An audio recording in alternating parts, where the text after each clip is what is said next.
Հայկ և Հունան Բաղդասարյանները անցած 10 օրերին աննկարագրելի իրարանցման մեջ են։ Մեկ տարի առաջ անհրաժեշտ գումար հայթայթելու համար բանկում գրավադրել էին իրենց, նաև բարեկամների, ընկերների 33 կտոր ոսկեղենը։ Սակայն վարկը ժամանակին չէին մարել և ոսկեղենը հայտնվել էր հարկադիր աճուրդում։ Եղբայրները հաջողացրել էին գումար գտնել, որպեսզի գոնե էլեկտրոնային աճուրդով վերադարձնեն ձեռքից գնացող ոսկին։ Բայց պարզել էին, որ այդ գործը հեշտությամբ գլուխ բերվողներից չէ։ Աճուրդի սկզբից ես մի հատ ինտերնետ ակումբում էի, որ կապը ուժեղ լինի, գոնե կապի խնդիր չունենամ։ Այդ ընթացքում ես մի 10 րոպե մնացել, սկսեցինք հայլեր անել, ես չէի կարող։ Կար ինչ-որ մեկը, որը ակնհայտ առավելություն ուներ։ Բոլորը ինքը վերցրեց։ Շուտ եկա իրանց մոտ, ասին արեք փորձենք, իրանց մոտից փորձեցինք, սա նորմալ, ու մենակ ես էի դնում, ասենք, հետս դնող էլ չկար, որ ինչ-որ պայքարի բան ուներ։ Արդեն արդարադատության նախարարություն աճուրդների բաժնում, չեմ կարծում էլի սա այդքանը կարա իրար զուգադիպի էլի, ես հասնեմ ընդ ու ինքը էլ չսկսի դնել, իմն էլ արդեն հալաջյուղի պես լինի էլի։ Խնդիրը եղել է, որ հավասար աճուրդ չի գնացել։ Հայկը ինչպես հարկն է գրանցվել էր աճուրդի կենտրոնում, անհրաժեշտ կանխավճար թողել, սակայն ոսկին այդուհանդերձ ձեռքից գնում էր, ավելի ճիշտ տանում էին։ Կոնկրետ այս ոսկին է առաջարկների պատմությունը 45-43։ Այսինքն այս քանի կտոր ոսկիների դեպքում նույն հաղթողն է եղել։ Նույն հաղթողն է եղել, հա։ Ինքը լիդեր է այստեղ։ Համոզված եմ 42 րոպե հետո, չգիտեմ իրանք հնարավորություններ կունենան թե չէ, բայց ինքը հաստատ ունենալու է ինքն է վերցնել։ Հաղթածները սրանք են։ Ես մտել եմ քայլը կատարել եմ իրանց մոտից արդեն։ Ինքը այդ մնացած ոսկիների վրա բացարձակ ոչ մի քայլ չի կատարել։ Ես կատակ ասի կարող է ինքը դրան մոտ կանգնած է, այս մարդը։ Աղոն մոտ որ դուք նստել ես անելու հենց ինքն է եղել։ Ամեն ինչը հնարավոր է։ ԴՀԿ ծառայությունում վստահեցնում են, որ էլեկտրոնային աճուրդը ոչ միայն հրապարակային է բաց ու թափանցիկ, այլև յուրաքանչյուր քաղաքացուն միանգամայն հասանելի։ Ցանկացած չափահաս քաղաքացի եւ ոչ միայն ֆիզիկական անձ, այլ նաեւ երևանական անձ կարող է գալ եւ մասնակցել աճուրդի։ Ոսկե ականջող էր, ասեն սաղ դնում աճուրդ են անում, հա։ Շուտ լիքը լավ ապրանք կա, գիտեի։ Սամվել Մարտիրոսյանը կիսում է շատերի համոզմունքը, որ հասարակ մահկանացուներից գործնականում հասու չէ հարկադիր աճուրդում էժանով տուն, թանկարժեք մեքենա, այլ արժեքավոր իրեր ու ապրանքներ ձեռք բերելը։ Բավական է 1-2 փորձ, որպեսզի շահավետ գնման նույնիսկ վտիտ հույսերը իջիկ դառնան։ Եթե գործում է համակարգ, որը միայն վերահսկում օրինակ պետությունը, բնականաբար նույնիսկ ամենալավագույն պետությանը մարդ չի վստահի։ Էլեկտրոնային աճուրդը ինքը ավելի մատչելի է, ավելի թափանցիկ, ավելի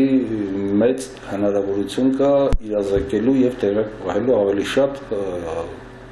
գնորդ ներգրավելու նպատակով։ Բնականաբար գերադասել է, որ վերահսկվեն, այսինքն ժամանակ ինչ որ աուդիտ անցկացվի։ Ես կյանքում չեմ լսել, որ մեզ մոտ ինչ որ այդպես բաց աուդիտ արվի։ Աուդիտորական որևէ մոնիտորինգ նման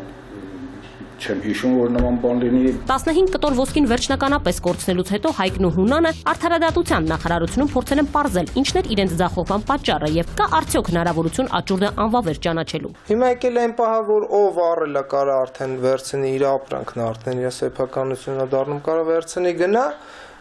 Մեր ապրանքին մենք չենք կարող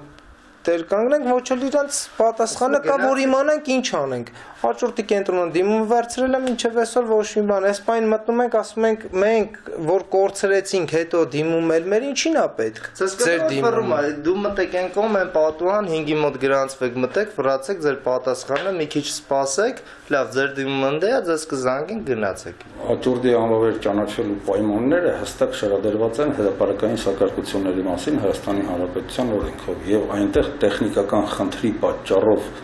անվավեր ճանաչելու որևէ պայման նախատեսված չէ։ Դա միայն կատարվում է դատական կարգով,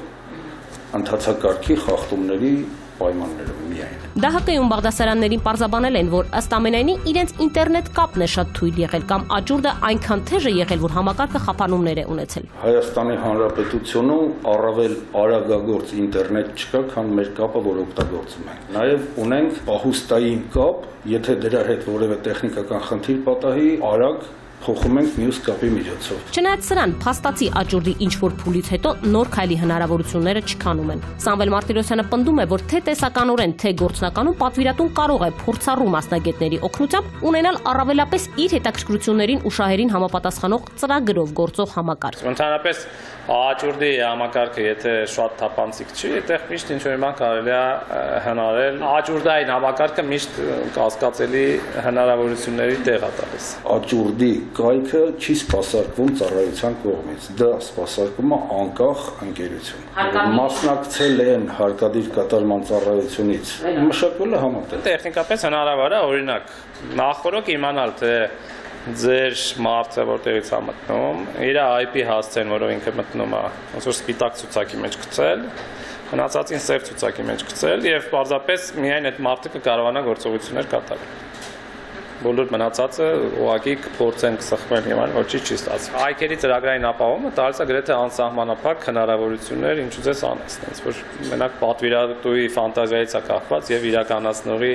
հմտություններից։ ԴՀԿ աճուրդում կենտրոնացվում է գլխավորապես բանկերում, գրավատներում, վարկային գազམ་ակերպություններում գրավադրված եւ վարկի մարման բոլոր ժամկետները սպառած ոսկեղենը, շարժական ու անշարժ գույքը։ Սույն գազམ་ակերպությունները իհարկե կախված պայմանագրի տեսակից ունեն նաեւ ուղիղ վաճառքի իրավունք, բայց ոչ երբեք առանց պարտապանի գիտության։ 3 ամսից իրենց տեղեկացնում են։ Մի հատ SMS հաղորդագրության տեսքով տեղեկացնում են վճարման նախորդող օրը, ծանոթում են ուղարկում, որ իրենք ուշացրել են, խնդրում են 5 օրվա ընթացքում վճարում կատարել, նույն ծանոթումը ուղարկում են երկրորդ ամսում, որտեղ տեղեկացնում են, որ կարող է գույքը բռնականվել, ամիսը եթե լրացավ 1 օր էլ անցավ, արդեն իրավունք ունեն բռնականվել։ Իսկ կարող է լինել իրավիճակ, որ մի անգամ SMS-ով հիշեցում է արվել վճարման մասին, եւ դրանից մի 2-3 օր հետո, երբ մոտենում են վճարումը կատարելու, պարզվում է, որ ոսկին արդեն վաճառվել է։ Նման դեպքեր չեն լինում, պարտադիր ծանոթում են։ 2013 թվականին դրել ենք մատանի, ոսկյա մատանի ֆաստ կրեդիտում գրավ։ 2 ամիս վճարում կատարելուց հետո հաջորդ ամիսը ուշացում է եղել, առանց զգուշացնելու, թուղթ ուղարկելու, SMS ուղարկելու, իրանք մի քանի օրվա մեջ թաքուն վաճառքի են դրել։ Նաև ինձ չի ցույց տվել թուղթ, որ ինքը օրինական ձևով ինձ զգուշացրել է, որ աճուրդի է դրել։ Հասմիկ Ստեփանյանին խորհուրդ են տվել կառավարչին դիմում գրել նախապես զգուշացնելով, որ դրական պատասխանի հույսեր առանձնապես չփայփայի։ Դիմումից դրական պատասխանի մեծ հույսեր չունեն նաև Բաղդասարյան եղբայրները։ Ծիծաղելու բան է իրանց արածել, ասենք դիմում գրել տալու իմաստը ո՞րն է, եթե իրանք պատասխանը չեն ասելու, գիտեն ով հաղթեց վերցնելու է գնա այդ ապրանքը։ Աճուրդի օրենքն է կորցնում է մեկը, ձեռք է բերում մյուսը։ Մեծ հաճույքով եւ չմտահոգվելով, որ ապրանքը, ինչպես ասում են, նավսված է։ Հատկապես հարկադիր աճուրդում կան մշտապես փորձառու հաղթողներ, որոնց վրա նավսերն ու անեծքները չեն ազդում։ Նրանք վաղուց իմունիտետ ունեն։ Նելի Հարությունյան, Զոհրաբ Քարամյան, Սուրանգուն։